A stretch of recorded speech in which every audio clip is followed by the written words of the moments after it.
Howdy, y'all, and welcome to Project Geekology, episode 162, the wildest podcast in the MonsterVerse. We got Mothra, Rodan, and Ghidorah. Oh my! I don't know why I'm talking like this. My name's Dakota. I am 1/4 of your hosts, and we are Project Geekology, and we are joined as always with Anthony. And I thought you were doing like a podcast intro to Cowboy Bebop. I was like, oh, are we doing this again?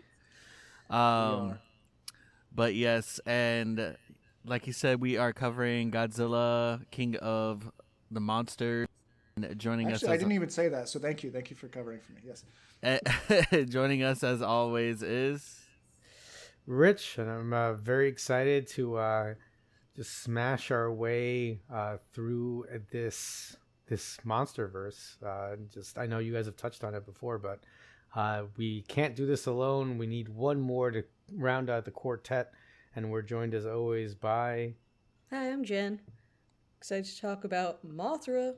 Yeah, Jen wasn't around last time. No, I was not around last time. No. And neither was Rich, actually, last time we covered a MonsterVerse podcast. So we have a lot to cover today because I want to actually, before we jump into the actual discussion of at hand, Rich, this was your first ever MonsterVerse or actually any monster movie like introduction to like Godzilla and King Kong, correct? Yeah, I've never seen, there was like a Matthew Broderick movie I think came out when I was in high school. I just remember like the bus was covered in Godzilla like advertisements when I was taking it to school, but other than that, like I have a general knowledge of Godzilla, right? I know that Godzilla I've seen like, I don't know, clips, not even like on YouTube or anything like that. I just mean like in pop culture, like maybe even like somebody on a show was watching Godzilla, and you saw like a clip of it, or you saw like a kid playing like in a TV show with a Godzilla monster. So I knew Godzilla, right? And I know King Kong. I played this Skull Island game or something for Xbox 360 a while back when so like when Xbox 360 first came out to get like gamer points. I think you're talking about the 2005 King Kong film from Peter Jackson. They made a video game that was actually really good. Yeah, really really cool, well done video game. Yeah, surprisingly, right? Like that was the era of licensed video games, and like that was actually one of the good ones. And the only reason I played it, actually, I had no interest in King Kong. It was because the early games, when they for achievements, they didn't really know how to do it. So each achievement, like each game was allowed 1,000 achievement points, right? But in games, early games, it would be like finish the first chapter of the game, 250 points. Like you would just clean up. So my friend and I were like in a race to try to get the most gamer points. So I would go to like Blockbuster and just literally rent like any available title, right? It didn't matter because those early games you'd clean up. But Kong was actually one of the more enjoyable ones. Like it didn't feel like a grind. So I kind of, I guess, maybe knew more about Kong because of that game than I did about Godzilla. Okay. But I'd still say I was pretty much like, it's like somebody who goes to watch Star Wars and obviously knows of Darth Vader, like of him because he's such a prominent, That makes sense. Yeah. So actually, we're going to start with you this week for what we've been up to this past week because you have done a little homework in the lead up to this movie and you watched both Godzilla 2014 and Kong Skull Island. So what were your thoughts on these two introductions to these characters within this MonsterVerse universe? All right. So, and actually it's kind of cool because my family, Lauren and Charlie, both watched Godzilla. They didn't watch Kong, but they watched Godzilla 2014. So I think I texted you guys while I was watching it. I was like, when in God's name is Godzilla going to show up in this movie? Like, man, delayed introduction. They made me wait like a full hour. I was very annoyed. That's not exaggeration either, yeah. I'm not going to lie. Very annoyed. Did I think like the payoff was worth it? I guess, yeah. I'm just an impatient man.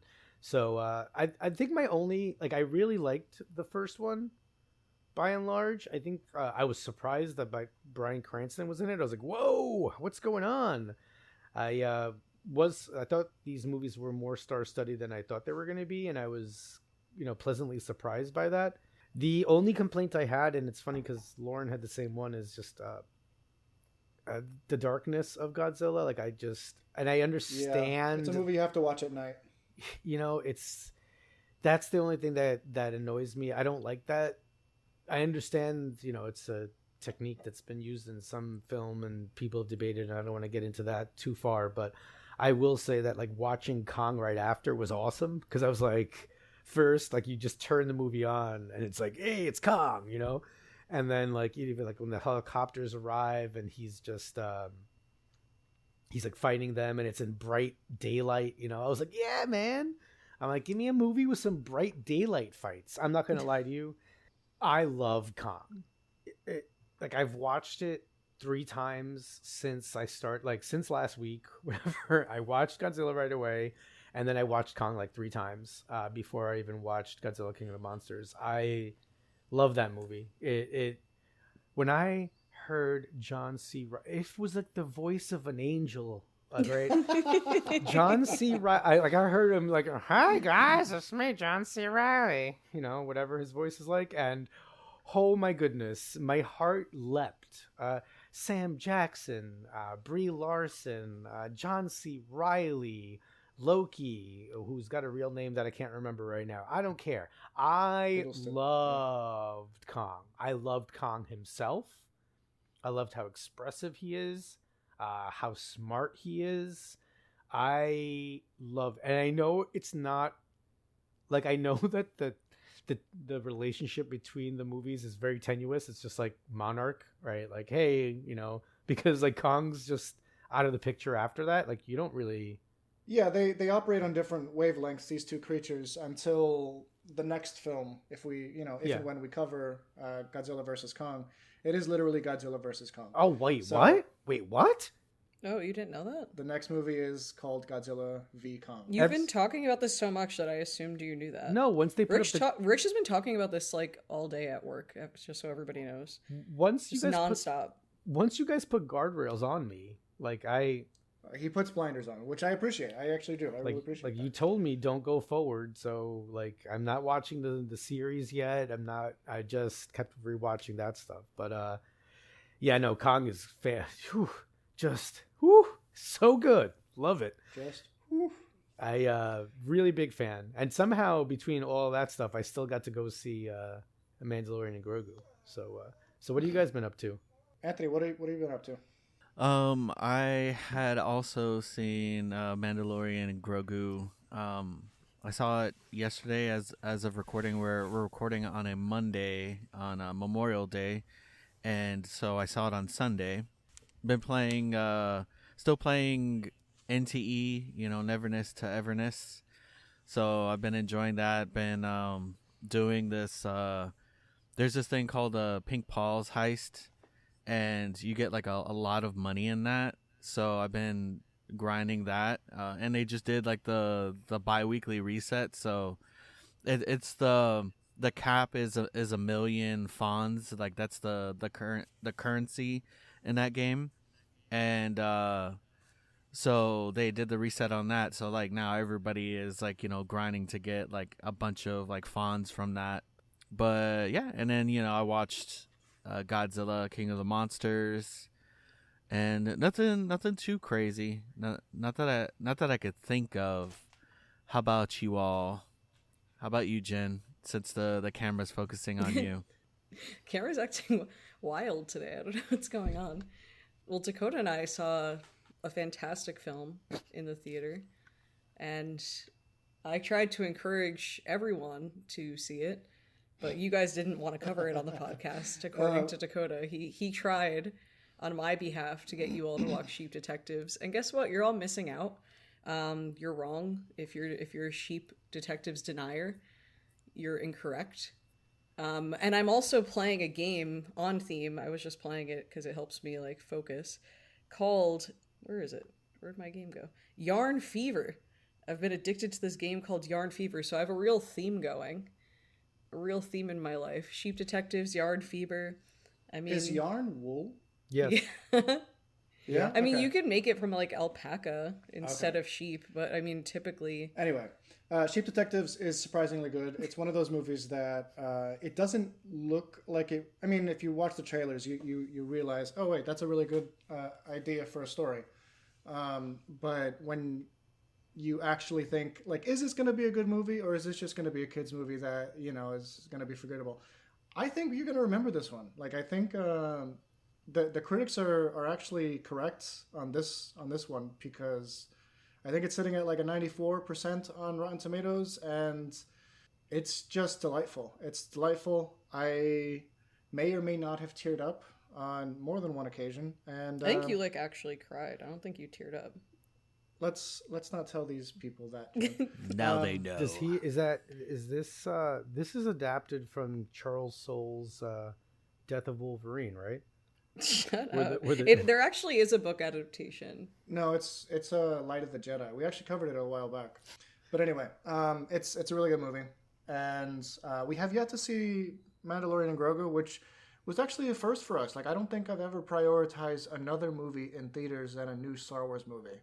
Yeah, which is kind of crazy for us. I don't It think really I've doesn't ever- bode well for Mando. I've never actually not seen a Star Wars movie opening day in my lifetime.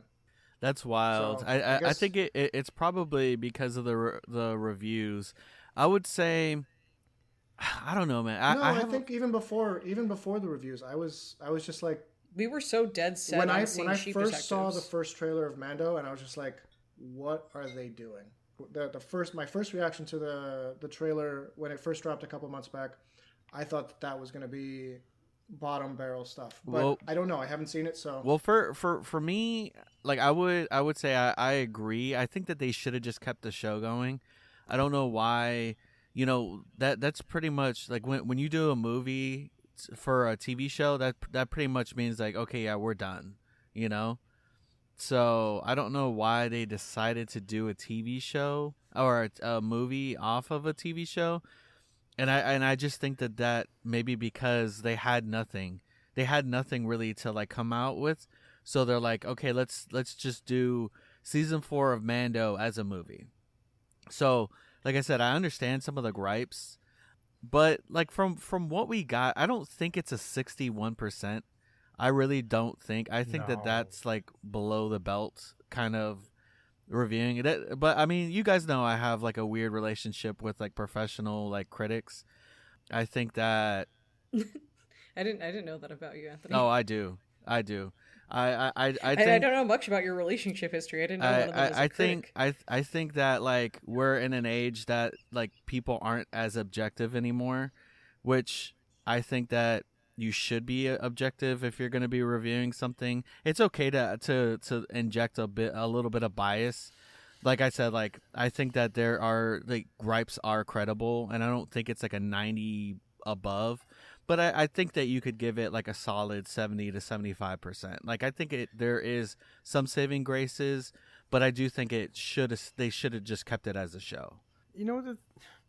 My only thing is this: like, I think that Disney Plus obviously changed things in the pandemic and the release of things, right? But like, here's my thing: if Skeleton Crew, which I just loved, right? If Skeleton Crew had been released as a movie, I think people would have been like, man, that was really fun. That was really good, right? And what was happening, and what I think Disney Plus was allowing Star Wars to do, was expand the universe and tell stories outside of the Skywalker saga, right? This is the first one, really, that's kind of come out that's not really tied to the Skywalker saga. And I think that there were expectations that it was going to be Skywalker saga-esque. And to me, this was just an expanded universe release that was fun. Like, I'm not looking for that other stuff. Listen, those Babu Fricks. And look, whatever you guys really say right excited now, to see those. I'm telling you, transformative those guys were, okay?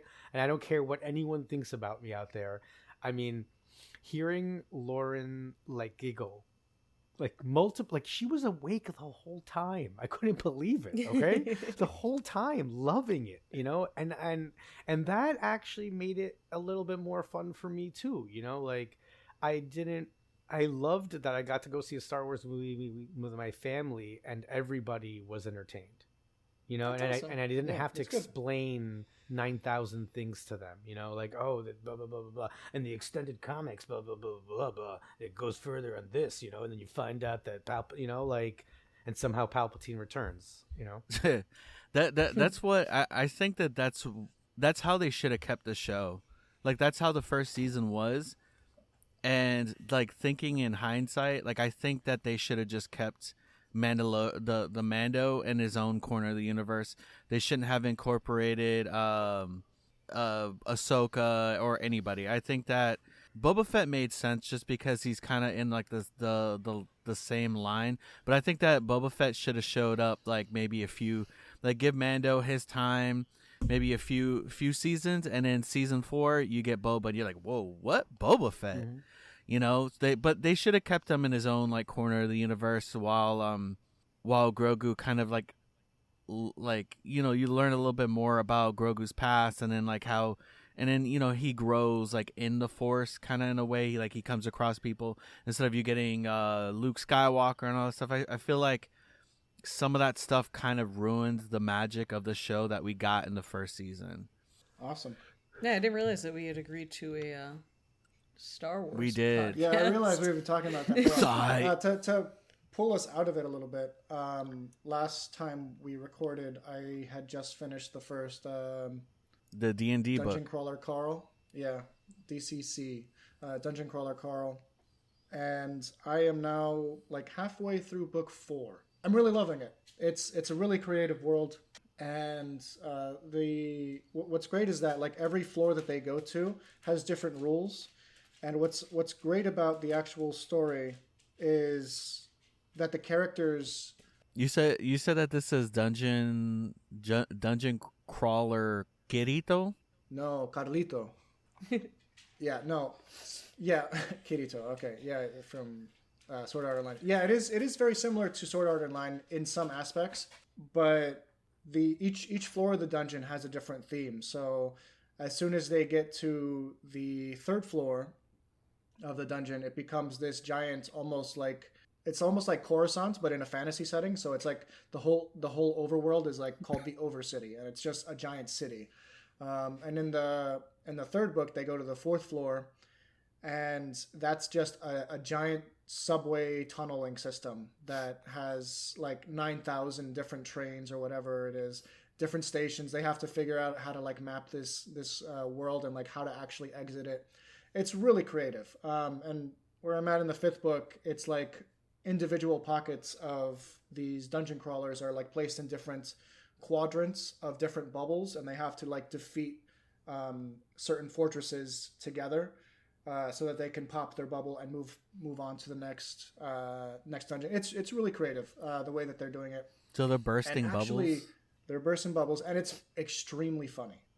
At the end of book 3, like there's a scene where I literally belly laughed. Like I was on my way to work, and I had to pause the book that I was listening to on my drive because I was laughing so hard, dude, for like 2 minutes straight, just because of like, how some jokes aren't jokes to begin with, but they kind of like build on top of each other.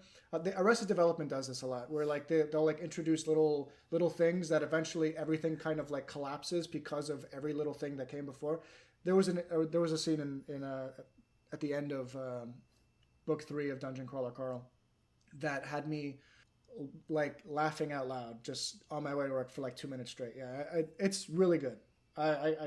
I'm surprised. Also, I'm surprised how big the community is for this series. Like as soon as you like look up Dungeon Crawler Carl, you'll notice that it is just taking over like book communities, and yeah, it's massive. Oh yeah, no, it's a massive community. Like I've heard of Dungeon Crawler Carl, and like that they have that series that that they're working on for Peacock. I've considered like jumping into it because of that. I'm like, let me check that out. Remember that's what you and I did when they like first announced Game of Thrones. Like we like started the series. Yes. Yeah. So I kind of want to do the same thing. I highly with this. recommend it to you guys. I highly recommend it. It's if you like video games, if you like anime, and if you like laughing a lot because of ridiculous situations, it might be. Anime is probably the wrong. I hate all of comparison. that. Anime is probably the wrong comparison because it doesn't really talk about anime at all. It's just it has some themes that carry over from certain animes like Sword Art Online or whatever. But aren't those all like just video game themes? Correct. Yeah. So it's like a big old video game that they get forcibly stuck into because of an alien race. But anyway, let's actually talk about the topic at hand. Finally, Boo. 22 and a half minutes into our recording. Diverge. Godzilla, King of the Monsters. This is a movie that came out in 2019. You kind of either love it or hate it. Or no, sorry. Some people dislike it, and I understand the reasons why. The dialogue is very kitschy. It kind of like tones down a lot of like the seriousness of everything, but it still has like really high stakes, which is very early MonsterVerse feel to it. But yeah, for some reason, like not everyone loves this movie, but this is one of my favorites of the bunch. So we're gonna be talking about this. Anthony, you haven't said anything about the MonsterVerse. You want to give a little recap of like your thoughts overall, and then like what your thoughts are on this movie? Okay. It's been a while since I've seen Godzilla 2014. I do remember that one being a little bit more of a. That one felt like a bit more of like a traditional, like almost like the OG Godzilla, where like he comes out of the water and he like destroys everything. 2014 was very similar to that, and then Skull Island. Obviously, you get Godzilla. You get King Kong, and that takes place like earlier in the timeline because it was at the 60s, 70s. It was the Vietnam War. Yeah. So you get a good bit of Kong in that one. This Godzilla movie, King of the Monsters, reminds me of because let's be real, like if you've seen Godzilla movies, you know that they get really corny real quick. Like they get crazy corny. And but it's part of the charm though, especially you see a bunch of people in rubber suits fighting each other. So they have this movie, if I remember correctly, right? Toho has a King of the Monsters, or is it Destroy All Monsters? They do have a Destroy All Monsters, but I think they have a King of the Monsters also. But this was kind of like in like that, Godzilla's thrown down on a bunch of monsters. That's what, it's like they did Destroy All Monsters in this storyline. They had the human side of it. I think that the reason why I'm a little like, the MonsterVerse is it's fun. I always have a good time watching them. The reason why I talk up Godzilla -1 so much is because they do really good on the Godzilla part and really good on the human part. But in the MonsterVerse, you get either or. You don't get good either or, except for maybe 2014's kind of solid, right? But it's fun. This movie, if you like giant monsters fighting each other, you won't be disappointed in watching it. If you want something in depth, then you're coming to the wrong movie. Unless unless you're really more about lore, like Dakota. Dakota's the lore guy, so I know as long as you get lore, you're good. Do you feel like there was a good amount of lore in this, Dakota? Yeah. There was actually plenty of lore that you can dissect from this movie. So we get the introduction of this the first monster you actually see is Mothra, and you find out that she has this cave in China that she's been worshipped in for eons. Who knows? You learn about this subterranean world that worshipped Godzilla, like somewhere mid film, and it like predates the Romans and the Greeks, and even the Babylonians. So that's awesome. I would love to learn more about that. But then you have like Monster Zero or Ghidorah that we find out later isn't actually even from this ecosystem, isn't from this world. It's actually like a visitor from another world that has basically taken over and was enthroned in ice. Space dragon. So yeah, King Ghidorah is actually like one of my like favorite OG Godzilla villains. I don't know, just like I always pictured, or I always thought of King Ghidorah being like the main villain to Godzilla. that's fair, yeah. To me, I love King Ghidorah because when Dakota and I used to do YouTube videos, I think, what were we doing? Like a trailer reaction to this movie, actually? Yeah, we were doing a trailer reaction to King of the Monsters, and they showed King Ghidorah for the first time. And I said, King Ghidorah, because it's King Ghidorah, but they don't actually say king in this one. You just have Charles Dance saying "Long live the king," but in the old films it was King Ghidorah. And then I heard Kinky Dora, and I was like, did they name that guy Kinky Dora? And now every time I see him, I just think of Kinky Dora. If you go back into that trailer reaction the other day, you will find like I put like a when she said Kinky Dora, I put like a little like PNG of like the Dora character, like the swiper no swiping character in a cat suit, and it's Kinky Dora. Man, that was early Geek Critique. That was like right after early. Like you went from your blog phase to the YouTube phase. Yeah, I think that was 2018. Yeah, it was really early, but it was a good time. So this movie's a bit nostalgic for me for those reasons. Yeah, but yeah, there's plenty of lore in this one. I can keep going, but I really liked the idea that there was just a bunch of like unnamed monsters that they just made for this movie that populate the earth and have just kind of been in hibernation while the humans have like kind of taken over the world basically, and learning that they were like once just everywhere. And I think that's a really, really cool thing that they just threw into the mix. And now we have, I think King of the Monsters does so much for the MonsterVerse lore as a whole, because now we kind of have a reason for there to be just a King Kong on this one island. We have a reason for Godzilla to have been like the balance of nature in the first movie. And I think it just kind of opens the doors to so many possible stories that they can take it from here. Yeah, and you get that you get that allegiance of Godzilla and Mothra. Even though like back in the day, Godzilla and Mothra were like enemies, but then they eventually like became friends, or just like not really friends, but like unlikely allies. Yeah, so Rich, we're referring to like the corny movies from the 50s, 60s, and 70s, where Godzilla would randomly, have periods of like attacking certain creatures or like befriending certain creatures.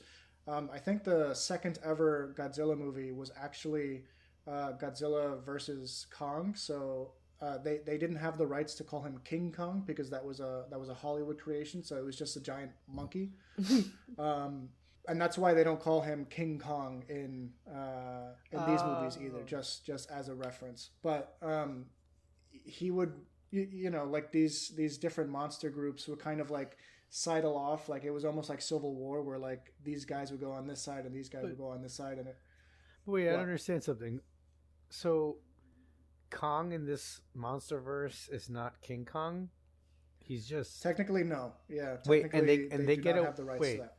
They get away with not getting sued on that because that is. I mean, I'm sure that they could pay for the rights to the name, but I think it's just it's more of a reference to the old Japanese films.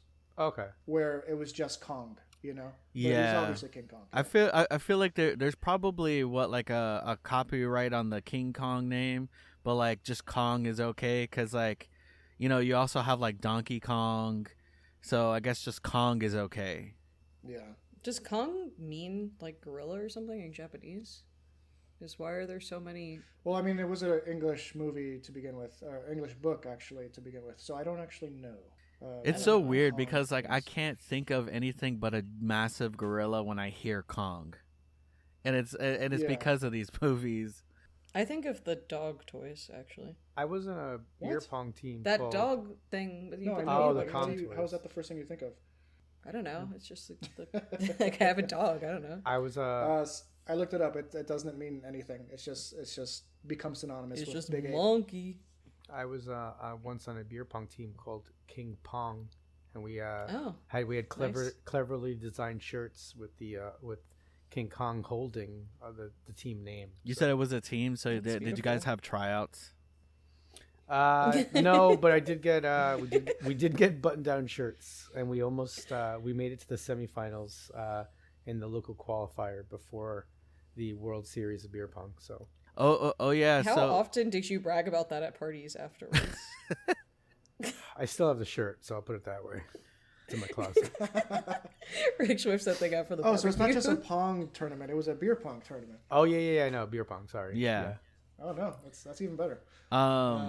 So we were talking a little bit earlier off the podcast. So we all Dakota, Jen, and I, we always like change our backgrounds on Zoom. Rich always has Battlestar Galactica in the background. No, I'm just kidding. It's Star Wars.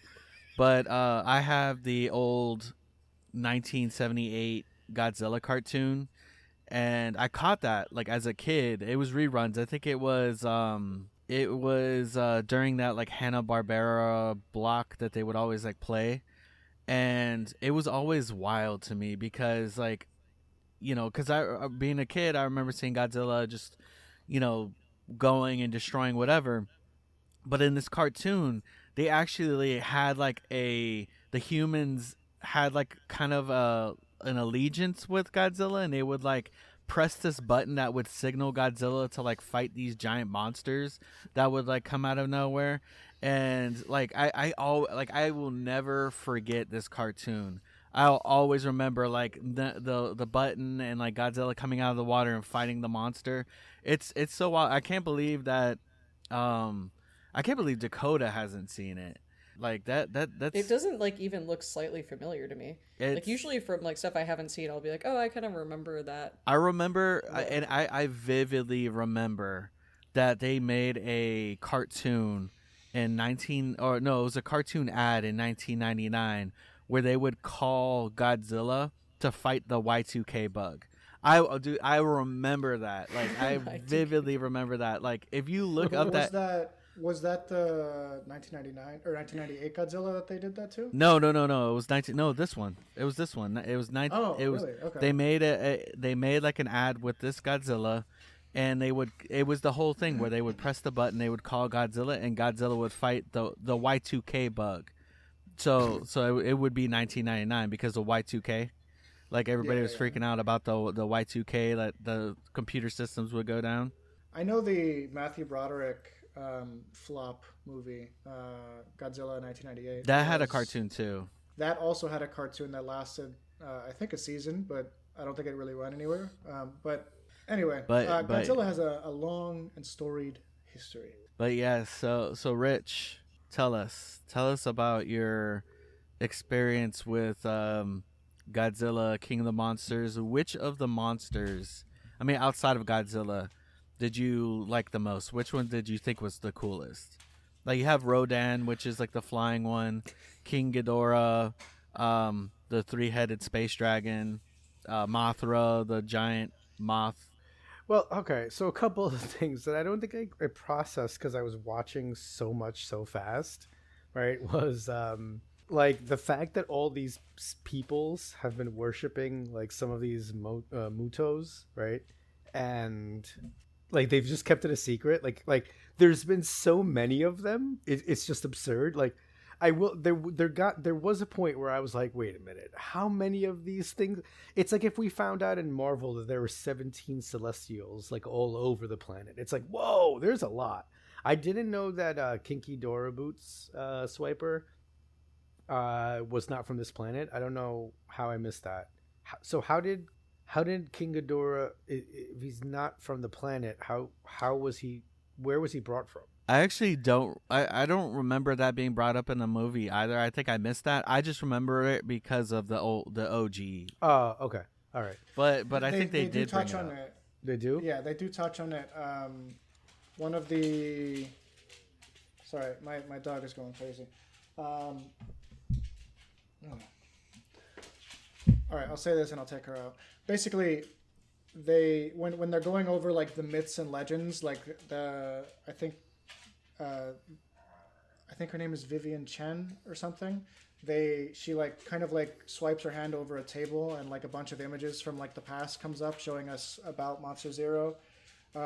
Basically, Serizawa, the guy from Godzilla, Serizawa, the Japanese guy, he goes something along the lines of like, well, what if he isn't from this ecosystem? You know, like what if what if he isn't native here because it doesn't fit the balance that the planet already has. So that's where I got that from. I'm gonna go take my dog out, but you guys can keep talking. You know what I really didn't like about this movie? Dates. I thought the dates really just ruined everything for me. I was like, why do I need to know the date of anything? Right, I'm coming back. There are no dates. There are no. Well, there is. They do date Godzilla 2014. They date the battle at San Francisco in the first one, G-Day. Well, didn't you already have that date? They do. No, they don't really actually explain it in the first movie. So this one quantifies it as May 16th. Gotcha. Thank you. Yeah. Thanks for clarifying. But we don't know the exact dates for this movie. But you had Dakota running back. Yeah, for I know. that one. No, I know. Yeah. I did that on purpose. I like. You know what I really thought was kind of cool. So I had no idea of the relationships of any of them. You know, when like it kind of is revealed that Mothra is there to like help out Godzilla and like heal him or whatever. I was like, whoa, that's pretty cool. Like I really like that part of it. I thought, okay, this is gonna sound ridiculous and whatever, but I do this all the time. There was something about the mom. I can't remember the character's name, but like the lady who turns bad, but then like kind of Emma Russell. Dakota just popped his head in to say that. So Emma Russell, I was like, something was disquieting about her from the very beginning. I didn't trust her. I couldn't figure out what it was. I was just like, have you seen The Departed? No. I actually just recently rewatched that. So you know what it was? I figured it out. She plays Livia Soprano in like The Many Saints of Newark. Oh, you're right. All right. So it was funny scenes because I couldn't remember. Before it's revealed that she's like being crazy. I was like, man, her daughter just seems to be like, why? Like, what's with this lady? Like, I just like something's up with this lady. I think the daughter's right. And I'm like, something's up with her. And it wasn't good storytelling. It really was just that I despise, like, I just like associated her with Livia, and it was just so many bad feelings. But then I was like, yes, reward for typecasting characters on roles they've previously played. So I can't believe that you're saying this and it's not The Departed that you're referring to. That's insane. Because I was watching this with Dakota and I'm like, this is like parallel universe The Departed. So instead of like playing, I mean, I don't want to say too much because that's insane that you haven't seen The Departed, first of all. But it also takes place in Boston, and she also plays like a complex role. Oh. And yeah, it's like she's like a therapist in The Departed, but here she's like a therapist with vibrations for the monsters. She's like a monster therapist with the vibrations. And I was like, oh, look at that. It's just like parallel universe Departed. I did like seeing Mr. Lannister, Tywin, Big Bad Tywin. He's just so evil. He's so wonderful. He's so good at being evil. Look, see, he was typecasted. They made him evil in this one too. And guess what? I believed it right away. He shows up, and I went, "Oh, there's the evil guy. He's gonna be evil, right? It was easy. What would you do if he was the main good guy aside from Godzilla? They honestly should just cast him as a good guy. That would be, because you would just be waiting for him to be evil the whole time, and then he's just good. Yeah, we did get him as a good guy in Alien Cube. Oh, but that was before Game of Thrones. So like, it's just like, for me, it's like your biggest role, like, Hans Gruber. I mean, sorry, Snape, but when that's why the Snape turn, I think it was genius, because they were like, hey, we're gonna take the bad guy from Die Hard, and we're gonna put him in this Harry Potter series, and everyone's gonna think he's the bad guy, and then whoop, nope, he's the good guy. Big surprise. That's why everyone was shocked when Snape was actually on Harry's side. Well, I don't think that's why, because I hadn't seen Die Hard before I saw Harry Potter. Well, what do you mean? I don't. I'm sorry. I don't know what to do. A lot of people saw Harry Potter before Die Hard, I think. Yeah, but Die Hard's a classic. Well, Christmas movie. Rich. To be fair, you hadn't seen any of the Godzilla movies, and those are like you haven't pretty seen the huge. freaking Departed. Like you need to like calm down for somebody who's talking big games right now. You haven't seen like he hadn't seen any of the Alien films. movies either outside, and then like once we actually like did the series, he was like, "Dang!" Like, I mean, when you said that you like kind of missed out, like, but like you finally joined the fold. Yeah, Rich will be like, "Oh my god, you haven't seen this like super rare movie from this time," and then like he hasn't seen something like The Wizard of Oz, like. I've seen both Bad News Bears and The Longest Yard, guys. All right, so. I watch a lot. Listen, have you seen The Wizard of Oz, Rich? Yes, I have. It gave me nightmares when I was a little kid. I hated it. Good. Really, it has to be on TBS. If it's on TBS, I've seen it a lot. So Con Air, 17 times, guys. But all right, but but back to the to this movie. I really, I thought. I don't know, like Anthony said earlier about like how sometimes it's the people or the get the monsters right.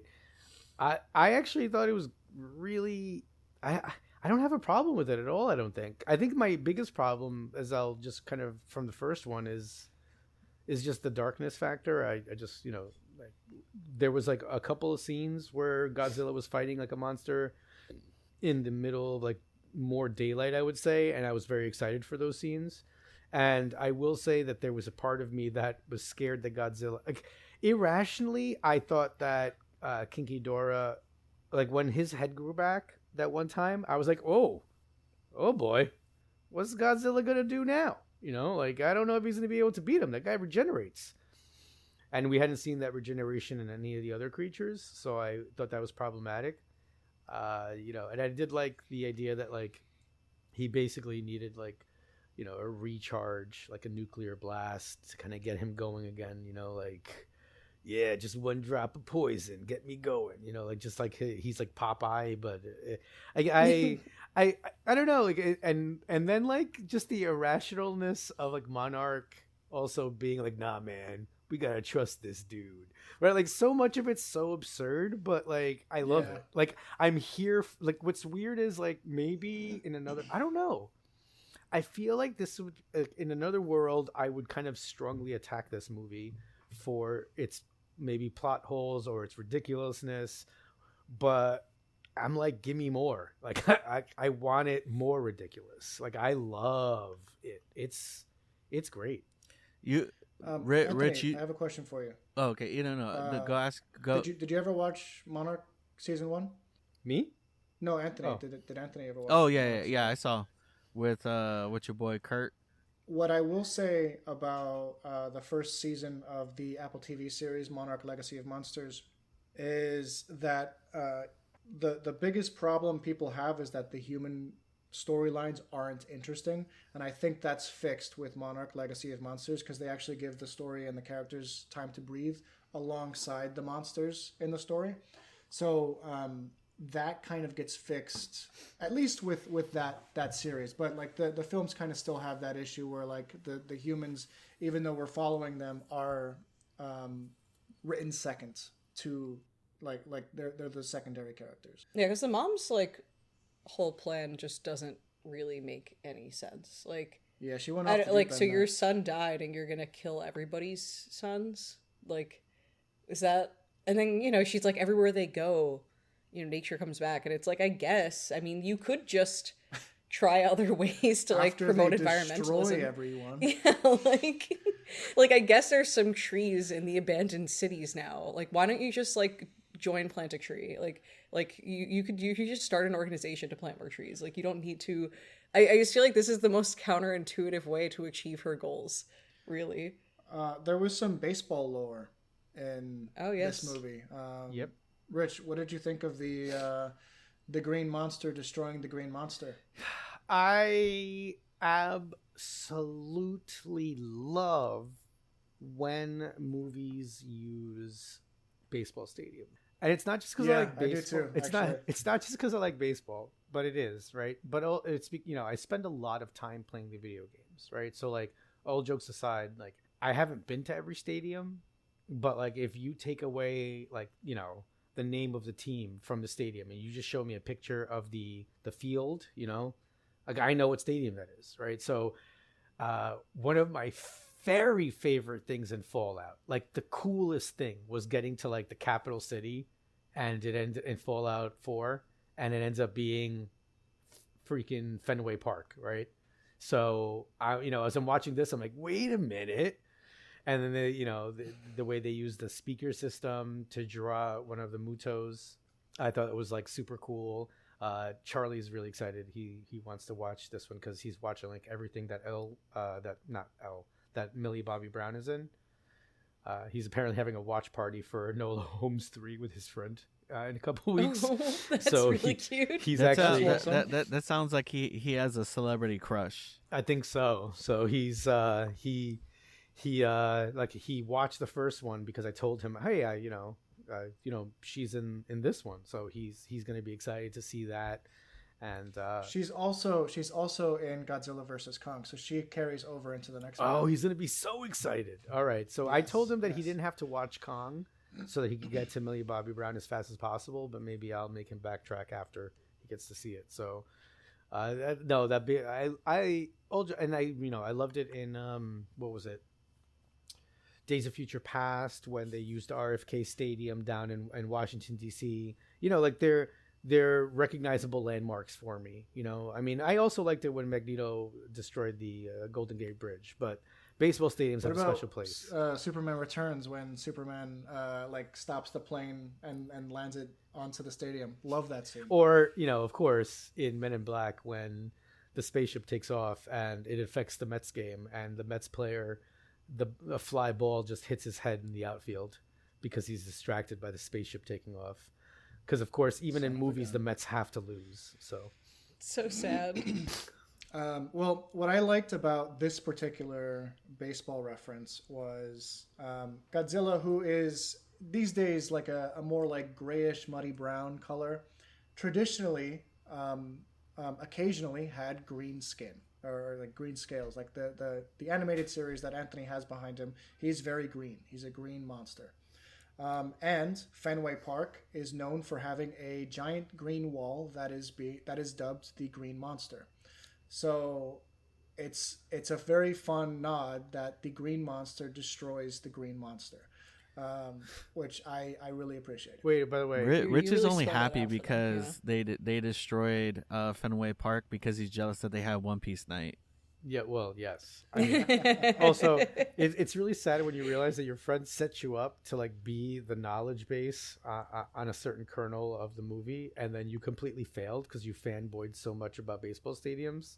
So thank you, Dakota, for picking up my slack and then informing the audience of the connection between the Green Monster and the Green Monster that you literally set me up for. That's okay. No, that's all right. You nerded out, and we understand your love for baseball, and it came out in the audio. I think everyone understands that now. Don't worry. This doesn't work against you in any way. It doesn't make you look poor or anything. I think it makes him look poor. It makes him look poor in his knowledge base. No, I'm just kidding. Yeah. So I do have an issue with. I was outside with a dog, but I heard you guys on my headphones. I have an issue with Emma Russell's plan as well. The whole I'm going to join up with this eco-terrorist named Jonah who wants to destroy the entire world basically slowly by waking up Titan after Titan, so that they can bring the world back to balance. It literally makes no sense. Like It's kind of like Daenerys Targaryen. Like, you kill my handmaid, and now I'm gonna burn down the entire it's city. kind of like a Thanos type yeah, like, logic, you know, like, yeah, it'll work out in the end, but right now it's gonna really suck, guys. Like, you're gonna potentially kill your daughter because your son died? Okay. No, she's gonna be safe. Well, Trust me. well, you know, at least with Thanos, he was keeping half the people alive. This was gonna probably kill most people. Destroy Yeah. most humans. I think it also, like for Thanos, he doesn't really have, I don't know, anybody that he really loves that much. Gamora. But, like, she'll be fine. We all know Gamora's a survivor. But, like, this chick has, like a young daughter. Like, she's... And then, you know, when her daughter almost dies, she's, like, shocked and, like, you know, like, crying and stuff. It's like, you did this, girl. Like, this was all you. Yeah, it's very much a Obi-Wan to Anakin moment. You have done this yourself. But Mark Russell, the Maddie's father, also continues into the next movie, Godzilla vs. Kong. And we don't really get too much about the character in this movie. Well, he has a drinking problem. He had a drinking problem. He's better now. He's doing better. He hates that his kids saw him that way. After Andrew died during G-Day in San Francisco, he spiraled. Okay, Jen, he had a bad time. Everybody just seemed so fake to me. Like he broke up with his wife because he was drinking just too damn much. And you know, in the interim, he's just been emailing Maddie pictures of wolves that he's been taking pictures of. He was working for Monarch previously alongside Emma Russell, but kind of quit, I guess, because of Godzilla. And now he's back. You know, they bring him back into the fold. I love when movies... Go ahead. If I had a drinking problem, I think that moving away from all humanity and just taking a pair of wolves, like taking pictures of wolves, would definitely make it better, right? Like it would fill my hours, you know? What's hilarious to me is that Dakota's dad is currently in Patagonia taking pictures of pumas, and he keeps sending us pictures of pumas. My dad is not an alcoholic, though, so there's yeah. a difference. Tell your dad to step up his game. But if he was an alcoholic, this would fix him. This would fix him, yeah. No, actually, my dad's like doing like a work thing where he's like, he's the... Tour guide? He's like, no, he's not a tour guide, but he's like the camera guide. So it's like he works for Nikon cameras, and they send a bunch of basically rich people over to like different places, and they want them to get accustomed with the cameras, and he's the knowledgeable camera guy, so he's helping them out with photography. So because imagine you like travel across the world to take pictures of pumas, and then you don't know how to use your camera. So you've got a guy there that knows how to use your camera super well. My dad is that guy, yeah. He's Mark Russell. Except without the booze. Without the alcohol, and he doesn't have any daughters. But I mean, I'd like to think of myself in a way. No. So, anyway. What are we talking about? I'm sorry, I derailed us. I just think the characters in this movie are like hilarious. They are. Like, they're really funny. They are caricatures. I do think that there's a couple scenes in this movie that are really stunning. In terms of like how they, like when Mothra first comes out of the cave and she like opens up her wings. It's such a beautiful shot. Mothra is my favorite character in this movie. She's loyal. She stands by her man. And she sacrifices herself for the betterment of everybody. Yeah. She's the real hero, I would say. Dakota, remember in the Godzilla games, like Mothra would always be like the like reinforcements to come in and help you? Yes. Yeah, Mothra's a real one. Just a neutral party. She's the healer on the battlefield. I think she's like the one that generally like wants to... I think Mothra is actually the one that's looking out for Earth. Yes, I would agree with that. Are there like parallels between the broken relationship of that couple, Emma and whatever her non-alcoholic husband, and then Godzilla, because he kind of has a radiation problem, you know? And then Mothra comes in and sacrifices. No, that's not a parallel. You're just connecting. You're just seeing patterns where there isn't. She sees alcohol, radiation. They both have substance addiction, and then they have a wife who is Absorbs it. powerful. Like my wife just touches my arm and I'm not drunk anymore. Is that what happens? Like I'm gonna try. Pretty much, actually. Let's see what happens at the baseball game. No, today. I think she like made him super drunk, and then he like it's kind of like when you have a few beers and you're extra good at beer pong. Yes, That's kind of what happened to Godzilla. that's how I almost made it to the finals. Dakota's getting so irritated. No, with I'm things. not so actually. unserious It's right actually now. a really funny podcast, so I'm appreciating your presence. But I do want to talk a little bit about this movie and the monsters that they're in.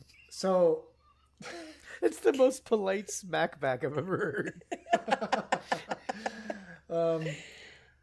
So there's actually a lot of like cool little bits of like history that they sprinkle into these movies, including, but not limited to, Godzilla's voice and the noise that he makes when he like charges up. Like those go back to the 50s and 60s. Like those like screeches and growls that he makes are, it's still the same exact, maybe not the same exact, but it's very similar to the noises that they would make back in the day. And even Mothra's like screech is like almost identical to the original Mothra screeches back in the old Toho films. So I love little things like that, you know. Those are Doctor iconic Who, sounds. Yeah, in Doctor Who, like when the TARDIS materializes or dematerializes, it's the same exact noise as in the very first episode in 1963. So it's like certain things are so good and they shouldn't be changed. And I think that is one of the cool things about the Godzilla franchise. Also, the Godzilla theme is really memorable. Oh yeah, it's fantastic. It was kind of like jazzing our cat up, actually. Like we had the theme going for a bit, and he, I feel like he's got a lot of Godzilla's kind of like a big cat when you think about it.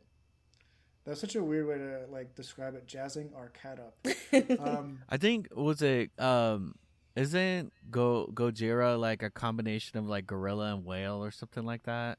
Oh, I actually don't know what the actual combination of noises that create the actual name Gojira, which like that's like Godzilla's like actual name, Gojira. I actually don't know.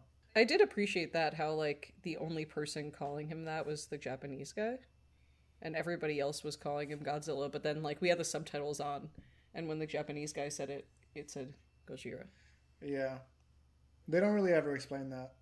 Even in like the 1999 Matthew Broderick film, there's like a random Japanese guy in like a boat that like is attacked by Godzilla, and he knowingly calls it Gojira.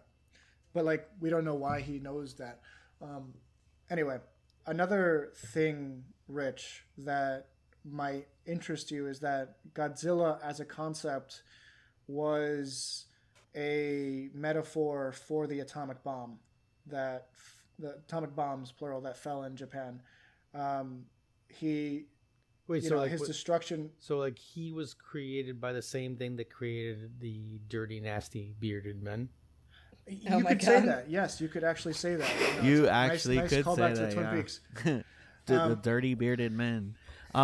Actually, what was it? The first one, 1954.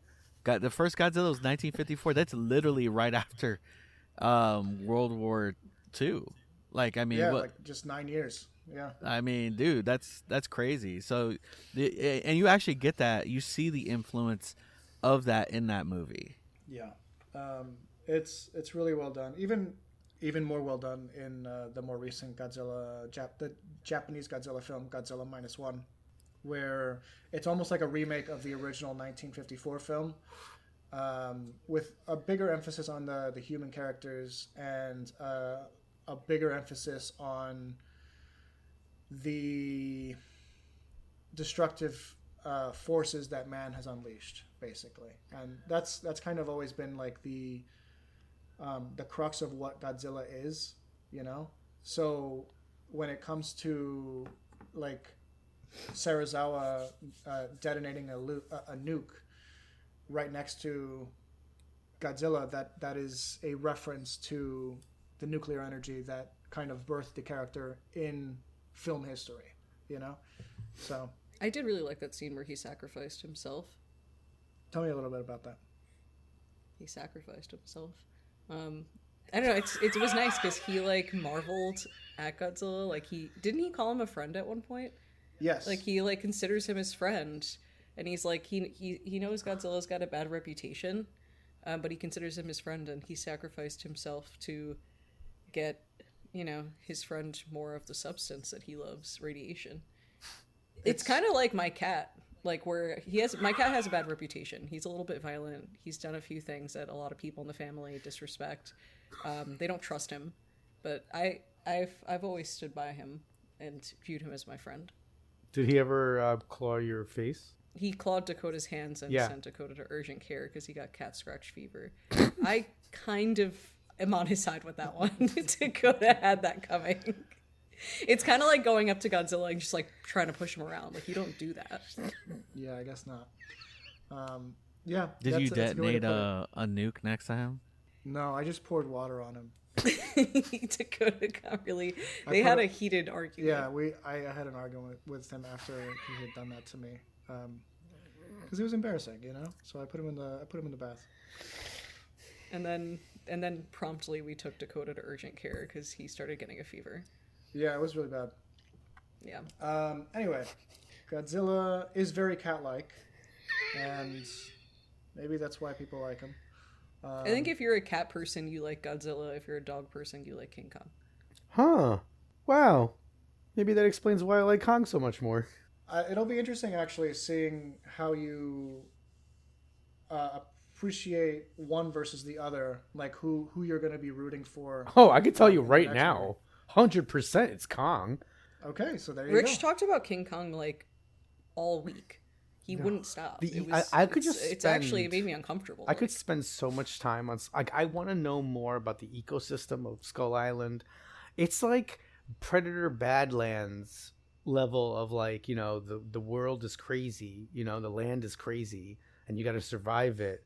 And like, man, by the end of that Kong movie, like he's just a hero. But you hated that part of Predator Badlands. Yeah, I know. It's weird. I love Kong. I love. You know what? Maybe it's just because Kong, like, he showed up. He showed up for me right away. Start the movie, boom, see his hands, love him, great guy. Thanks for being there for me, Kong. I appreciate. He's the dad who stepped up. He sets traps. Like love that, smart guy. If you have daddy issues, you'd like Kong better. There's an anime. If you had a stable home, you like Godzilla. There's a Netflix made a Kong anime. Really? Or it's meant to be. It's like a one season thing, where it takes place, I think, in the 90s. Yeah, it takes place in the 90s, and it's just it's a one off series that kind of it follows the same like universe, the MonsterVerse, but it's a contained story in the 90s with Kong. It's just called Skull Island, and it's on Netflix. And I doubt we're ever going to cover it here, so you can probably watch that one. Yeah, and you will learn more about Kong and everyone in that one. Well, I'm gonna have to take a look at that one because. So what are we looking for next? What are we? What are we doing next week, guys? I was thinking The Departed. I'm just joking. I just feel like that's kind of a sister movie to this movie. It takes place in Boston. There's complex characters. There actually is a lot of similarities, and I'm not going to go into it because Rich hasn't seen The Departed. Thanks for listening to us for our 162nd episode of Project Geekology. Please be sure to give us a follow and a juicy 5-star review if you haven't already, wherever you're listening to your podcasts. And yeah, guys. Cue Godzilla sound. Aw, may the Mothra be with you. The Wolverine. The Mothra.